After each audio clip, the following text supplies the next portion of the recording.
disebutkan pemimpin yang dipilih oleh kaum muslimin ada 7 persyaratannya. Yang pertama adalah seorang pemimpin itu dia harus beriman. Yang kedua dia harus bertakwa. Yang ketiga dia harus jujur atau siddiq. Yang keempat dia harus terpercaya atau amanah. Dan yang kelima dia harus aktif ataupun aspiratif atau tabligh. Dan yang keenam dia harus punya kemampuan. Dan yang ketujuh harus memperjuangkan kepentingan umat Islam. Inilah 7 keputusan dari fatwa yang luar biasa melalui istimewa yang dihadiri oleh hampir 700 ulama pada Padang ketika itu. Tetapi kita tahu bahwa Majelis Ulama Indonesia dia tidak mempunyai dana yang cukup untuk mensosialisasikan fatwa-fatwa itu. Boleh jadi meski sudah berlangsung selama hampir 10 tahun berselang dari fatwa itu, boleh jadi banyak sekali kaum muslimin kita yang belum pernah mendengar tuntunan dari para alim ulama kita ketika kita menghadapi pemilu, ketika kita menghadapi pilkada, ketika kita menghadapi pemilihan pemimpin, baik dari pemimpin mulai yang terendah, apakah itu RT, RW, lurah, camat, bupati, wali kota, gubernur, bahkan presiden sekalipun. Begitu pula anggota DPR tingkat 1, DPR tingkat 2, DPR pusat, dan juga DPD-nya. Dan inilah yang menjadikan rujukan bagi umat Islam. 7 hal yang telah diputuskan oleh alim ulama kita di Padang Panjang itu. Dan itu adalah menjadi persyaratan mutlak bagi seorang pemimpin yang kita angkat itu. Seorang pemimpin dia harus beriman, bertakwa, jujur, siddiq, tabligh, amanah, fatanah, dan memperjuangkan kepentingan umat Islam. Karena kita tahu negeri ini adalah negeri muslim yang hampir 90%. Maka ketika umat Islam yang membuat satu istimewa, yang membuat satu keputusan dari fatwa yang memberikan tuntunan kepada umat yang terbesar di negeri ini, adalah itu adalah yang sangat kewajaran. Dan itulah tugas dari para alim ulama itu, memberikan tuntunan kepada umatnya. Lalu yang kelima adalah disebutkan bahwa menggunakan hak suara dalam pemilihan umum itu adalah wajib hukumnya. Artinya umat Islam itu haram dia golput. Tahukah jemaah sekalian, pada tahun 2014 terjadi lebih dari 46 juta kaum muslimin yang golput.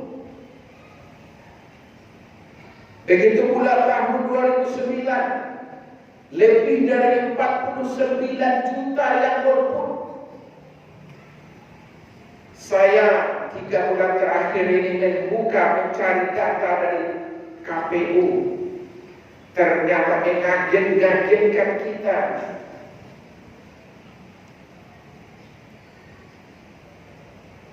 Begitu besar umat yang golput. Kalau kita lihat, partai pemenang pemilunya cuma punya suara 23 juta lebih. Begitu juga tahun 2009-2014 berkisar itu. Jadi golput lebih daripada 2 kali suara mereka yang memenangkan pemilu. Begitu kita teliti, ternyata yang golput itu adalah semayoritas hampir 90% adalah umat Islam.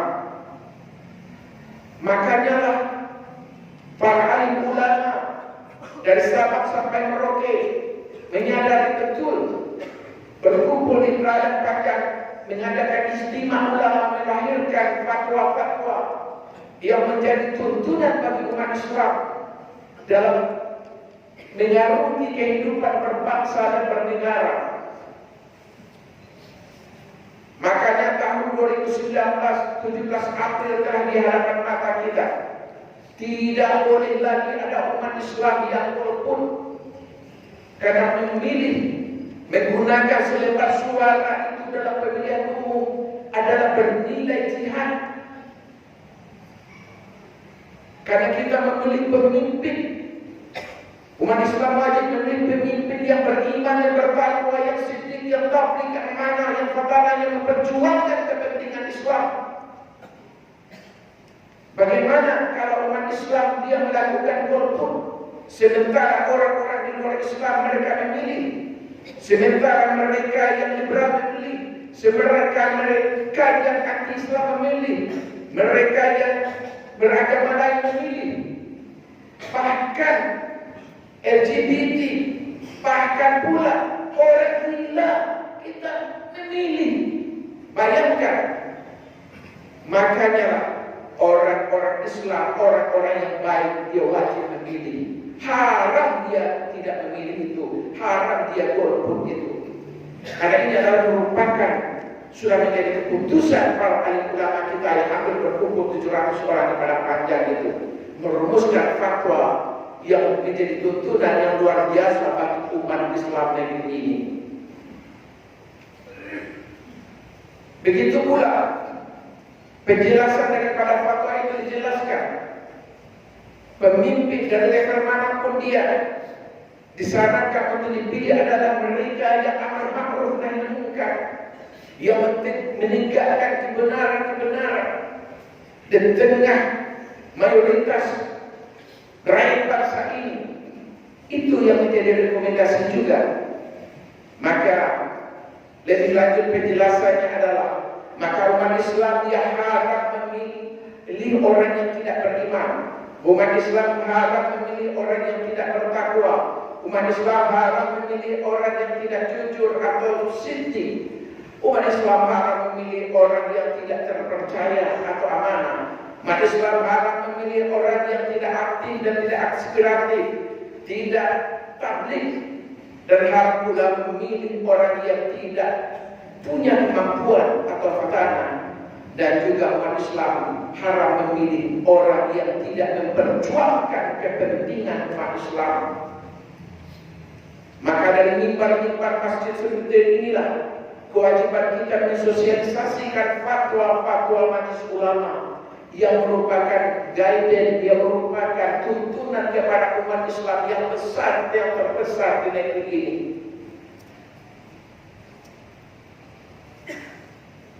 Tidak boleh lagi terjadi kalau umat Islam yang 85% ini, yang 90% ini tunduk dan patuh kepada Al-Quran dan Sunnahnya, tunduk dan patuh kepada Allah dan Rasulnya dan para ulamanya.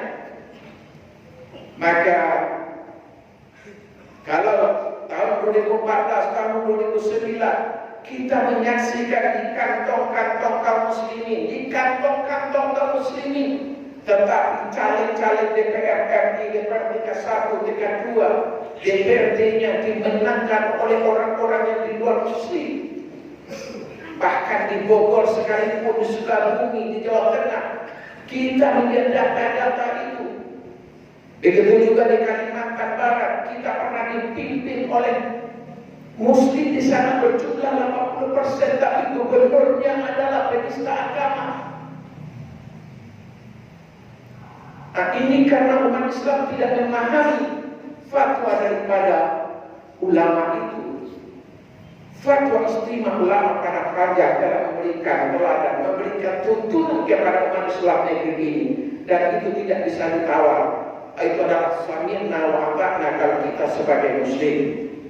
Tapi kalau kita mau mengingkari ayat-ayat Al-Quran dan mengingkari hadis-hadis Rasulullah SAW yang telah disampaikan oleh ratusan ulama kita, maka